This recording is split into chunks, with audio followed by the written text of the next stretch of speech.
A narcissist can actually alter your DNA. We're not just talking about emotional or psychological damage. There is a real biological impact. When you have had a child with a narcissist, a part of them could stay with you, embedded in your very cells for the rest of your life. That sounds shocking and scary, but it is true. This is called microchimerism, and it is a phenomenon that would explain why some survivors of narcissistic abuse feel like they can never fully escape the influence of the narcissist. Hi, I am Danish, a narcissistic abuse recovery professional, and today we are diving into the deeper, lesser known ways that a narcissist can stay with you in your DNA. We are going beyond the emotional abuse, beyond the manipulation, and we are going to get into the biological reality of how a narcissist can alter your DNA, how they can affect you at the cellular level. Let's start with understanding microchimerism. This occurs when cells for one person end up living inside the body of another person. In your case, when you become pregnant with a narcissist child, cells from your baby, a lot of which come from the narcissist, cross into your bloodstream. These cells integrate into your organs, including your brain, liver, and even your heart. And they don't just leave after pregnancy, they can stay with you for decades, sometimes even for the rest of your life. This process is not unique to narcissists, of course. Microchimerism happens in all pregnancies, but when you are dealing with someone whose very presence has caused you immense emotional trauma, having their DNA linger inside you is more than just a biological fact. It can feel like an ongoing connection to someone you desperately want to escape. And their DNA can change your genetic makeup. How? Epigenetics can explain. Epigenetics is essentially how your environment and experiences can influence your genes. Trauma, particularly the kind of chronic stress that comes from being in a relationship with a narcissist, can change how your genes are expressed. What does this mean in simple terms? It means that trauma doesn't just affect your mind, it can physically alter your body's genetic makeup, as I said. When you are under prolonged stress, like the stress of being in a toxic, emotionally exhausting relationship, your body's stress response system, primarily your hypothalamic pituitary adrenal axis, HP axis, can become overactive. This constant stress doesn't just wear you down mentally. No, it causes chemical changes in your body that can influence which genes are turned on or off.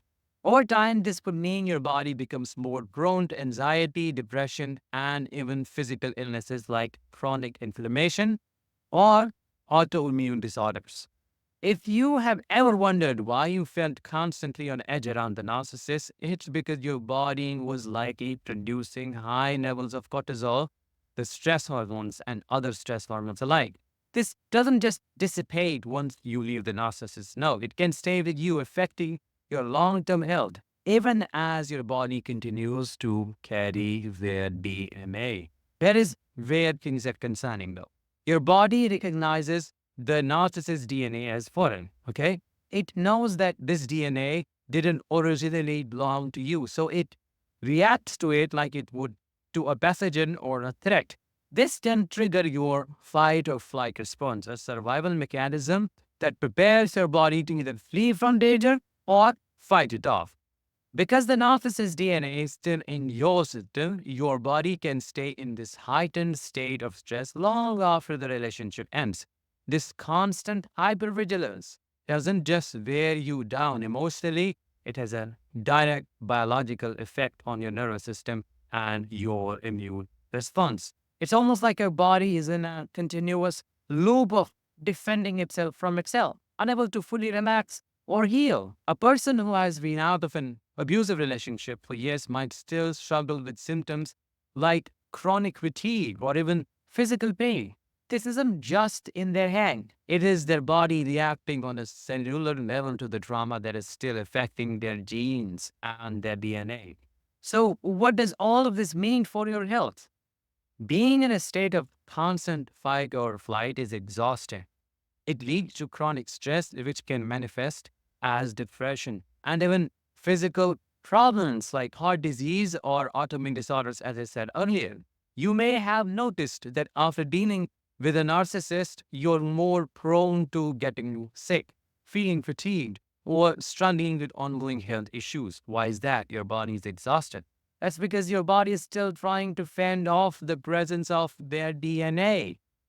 One of the biggest risks of prolonged exposure to stress and trauma is chronic inflammation. When your body is constantly in survival mode, it can lead to an overactive immune response, which in turn can cause inflammation throughout your body. Over time, this can contribute to health problems like arthritis, diabetes, and even cardiovascular diseases. It's not just in your head, it's in your blood, your organs, your tissues. This means that your body might keep reacting to their presence for years after the relationship has ended.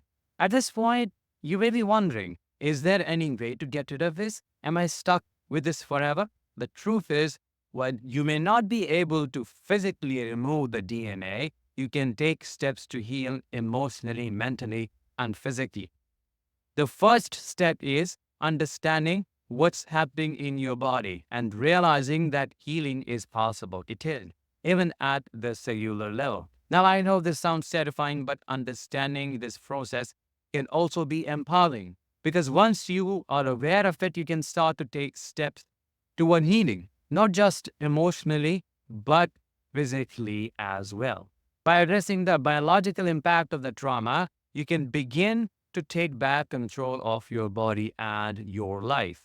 This might include things like trauma informed yoga, therapy, or energy based practices that help calm your nervous system and bring your body back to a state of balance. Practices like EFT, emotional freedom techniques, or Reiki can be incredibly powerful in helping you reset your body's response to stress. To wrap it up, when we talk about the effects of narcissistic abuse, we cannot ignore the biological aspect. Microchimerism and epigenetics are real, and they play a significant role in how you recover from the trauma of being in a relationship with the devil. It is not just about healing your mind. No, it is about healing your body too.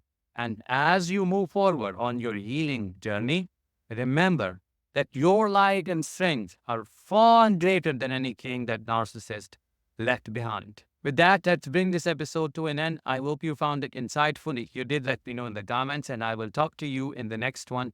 Until then, as always, let the healing begin and continue.